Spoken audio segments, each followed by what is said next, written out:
সকলোকে আদৰণি জনাইছোঁ। মাটিৰ পাত্ৰত তেল আৰু পানী নিদিয়াকৈ কেনেকৈ ভাপতে মুৰ্গী মাংস বনালোঁ তাৰ এটা ভিডিঅ' লৈ আহিছোঁ আপোনালোকলৈ।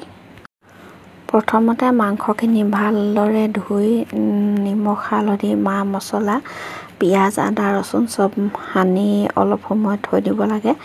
পাত্ৰটো জুইত পতাৰ আগতে আমি মিঠাতেল অকণমান ব্ৰাছেৰে লগাই ল'ব লাগে আৰু যেতিয়া গেছত বহুৱাই দিম তেতিয়া আমি মাংসখিনি তাত দি অলপ সময় লৰাই মেলি ঢাকি দিব লাগে আৰু কিনাৰটো কাপোৰ এখনে মেৰিয়াই দিব লাগে। যিদৰে আমি চেৱা ভাত বনাওঁ তেনেকৈ কাপোৰ এখনে মেৰিয়াই দিব লাগে, তেতিয়া ভাপটো ওলাই নাযায় আৰু সেই ভাপতে মাংসখিনি ধুনীয়াকৈ সিজি যায়। মাজতে এবাৰমান লৰাই দিব লাগে আৰু আধা ঘণ্টামানতে মাংসখিনি ধুনীয়াকৈ সিজি যাব।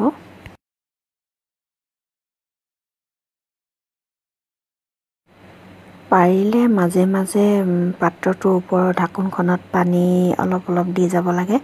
পানী আগৰখিনি যদি শুকাই যায় আৰু অলপ দিব লাগে, তেতিয়া কি হয় পানীখিনিৰ পৰা ভাপটো হৈ তলৰ ফালে টুপকৈ পৰি থাকে আৰু সেই ভাপৰ পৰাই ধুনীয়াকৈ মাংসখিনি সিজি যায়। মাংসখিনি অলপ সৰু সৰুকৈ কটা হ'ব লাগে, বেছি ডাঙৰ হ'লে অলপ অসুবিধা হয় বনাবলৈ, সময়টো বেছি লাগে।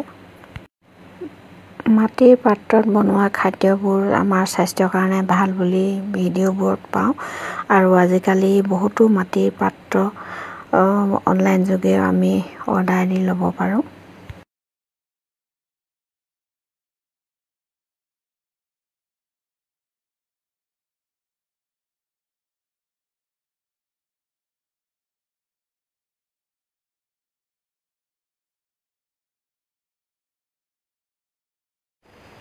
তেল নিদিয়াকৈ মাংসখিনিত ইমান ধুনীয়াকৈ তেল ওলাইছে, দেখিছেনে বাৰু?